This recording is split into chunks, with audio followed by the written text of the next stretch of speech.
Do you think monarchy is a shitty form of government? Do medieval combat tactics just no longer catch your eye like they used to? Well, I got a list for you.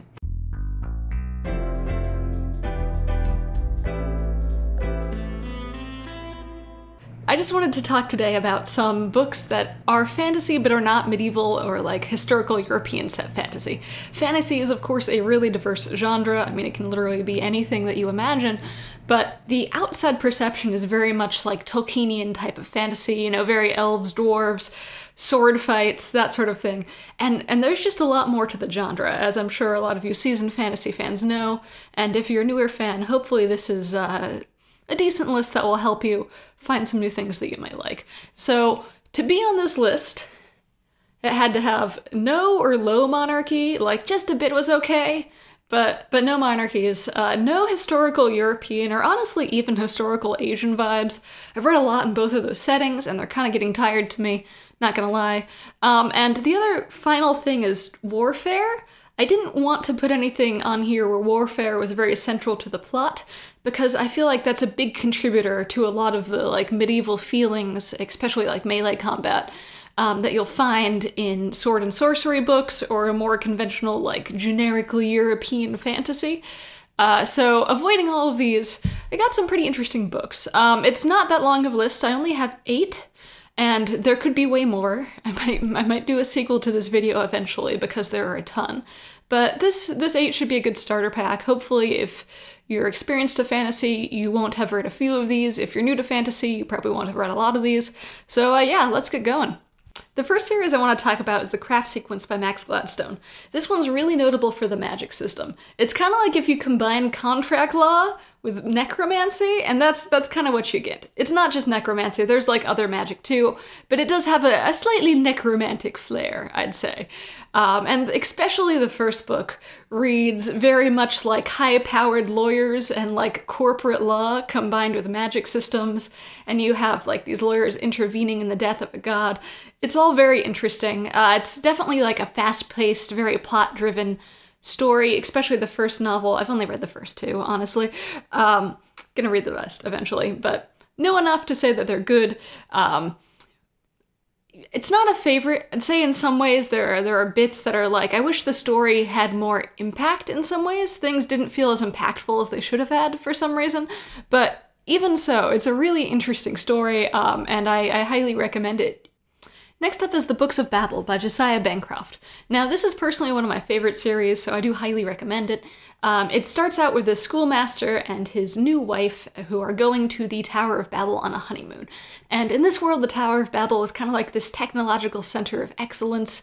It's kind of perceived as a giant cultural center too, just in general a pinnacle of human achievement. So he and his wife are going there on his honeymoon, and of course they get separated from each other. So Senlin ends up on this bizarre journey, climbing the tower and trying to find his wife. And of course there is some degree of disillusionment to be had there. The tower is a very, very bizarre place, and each floor of it is very distinct from the previous floors. So it's a really unique reading experience. In any case, I highly recommend this series. It has both solid plot and characters, which you don't always see, and I wouldn't really call Josiah Bancroft like a super prosy writer, but he really has his moments of like just beautiful and concise bits of prose. So great series overall, highly recommended.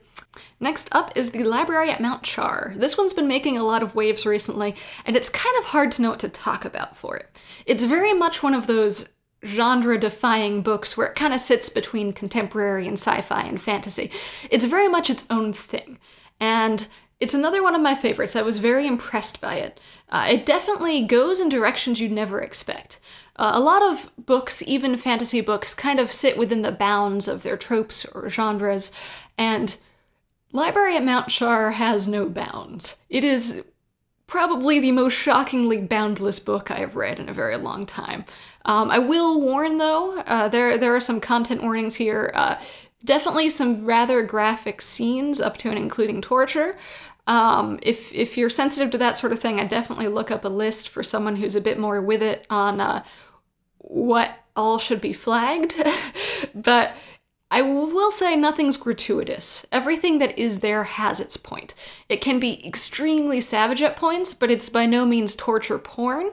There's no joy in the suffering of these characters. It's just what's happening to tell the story that's at hand.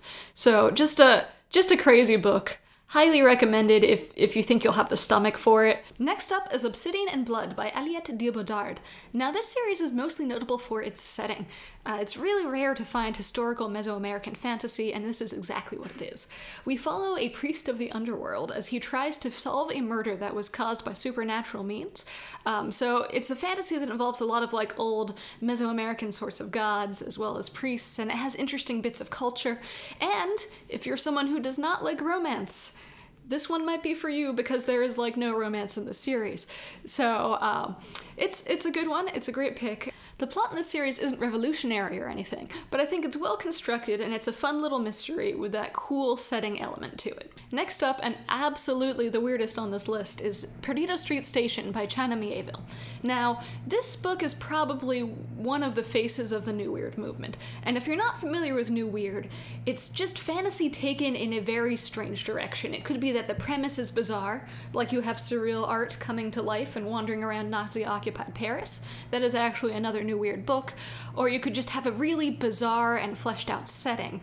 And what Perdido Street Station has is just really intriguing. It's one of the most intriguing settings I've read in a long time, and probably, before I read The Library at Mount Char, the most refreshing fantasy I'd read in a long time. It just takes the world building to the next level. There are a lot of races. There are these people with like insect heads. There are cactus people. And it's also rather grim.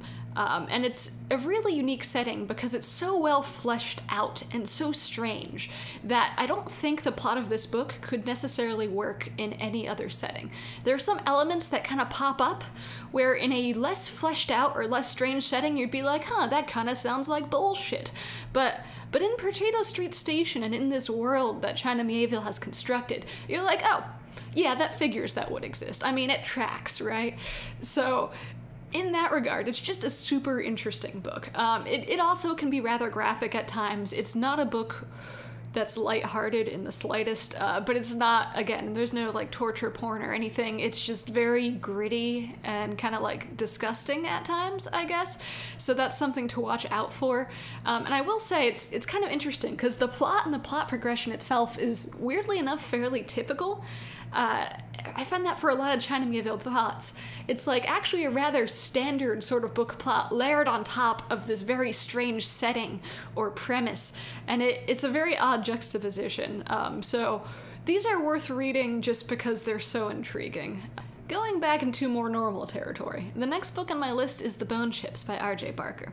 Now, this one's a good, like, it's definitely nautical, and it's almost somewhat ecological fantasy, and it has some really excellent world building. The world is like an archipelago sort of world, and the subject of interest here is large dragons. This is a world where there aren't many trees or anything, so, essentially they need to use these large sea dragon bones to construct their ships, and they become a big wartime material. So the main focus of this book is, you know, this one crew who's essentially following around this particular sea dragon. I won't go too much into detail. I actually have a review of this book if you want a more in-depth take of it, but the world building is excellent. A lot of it feels very fresh. Like a lot of the society and their take on gender roles is really interesting. So in that regard, it's a great fantasy. It's not quite a favorite, but it's still a really fun read. Number 7 on this list is The Divine Cities by Robert Jackson Bennett. Now, I have recommended this book before. I will probably recommend it again. I love them a lot. Especially books 1 and 2 are just fantastic. And it's hard to start with this series for explaining it. Essentially, there were gods on the continent, and that was great for the continental people. And they went and enslaved some other people, called the Shapori people, and they didn't like that, and they were enslaved for probably about 200 years until they found a technological way to kill the gods. So that messed up the people who were living on the continent horribly, so now the Shapori people are occupying the continent. So the setting here is kind of like Russia being occupied by kind of India. They're a bit different in their own right, but that's the closest analogs to like real life cultures. And I found these books just really well constructed plot-wise. They're almost like a mystery thriller fantasy. The world of the gods was just so bizarre, and there's even a bit of like horror-y elements, like some eldritch abominations almost, which was just intriguing. And it's an excellently executed mystery, and I think the characters are done very well, and it has some insightful elements as well. So you can see it kind of has the trifecta for me of like plot, characters, and themes. So I really liked The Divine Cities. I know not everyone's gonna love it as much as I do, but I still do really recommend checking out this series if you haven't read it before. The last book on this list is The 10,000 Doors of January by Alix E. Harrow. Now, this one's a bit different. It's low fantasy where everything else was high. But the setting isn't contemporary. It's based in the 1910s. But the story itself is very grounded in reality. It's a portal fantasy, but it's more of a portal fantasy about how other worlds might impact reality rather than it being a portal fantasy about, you know, jumping off to Narnia or something. So it has a very different flavor to it. And even within its subgenre, it's kind of unique. The story follows a young girl called January who doesn't really have a mother, and her father works for a very rich guy and is off traveling all the time. So January herself is being raised by the aforementioned very rich man. And one day, in the large mansion that she lives in, she finds this book that details the story of these doors that pop up from, you know, just in the air, kind of that go to magical worlds. And, you know, she thinks it's fiction, but it ends up tying in more to her life as well. So it's an interesting book. I will say the first half is really slow. In my opinion, I was not feeling this book at all until around the 50% mark, where it really picked up for me. I ended up enjoying it a lot. It's not a favorite, but it was probably about a 4 out of 5, so still a very solid book. And it has some good themes and some good thoughts about the world as well. So if you're looking for something, you know, a bit less high fantasy, a bit more grounded in reality, this would be a great pick for you. So that's my list. Hopefully there are a few on here that you haven't known before. A lot of these are pretty well known, but some of them are like kind of obscure. Honestly, I could keep going on about non-medieval fantasy forever because it's a pretty huge subset, but it kind of makes sense to cap it off at here. And if you guys want to hear more, I'll make another list of them later. All right, bye.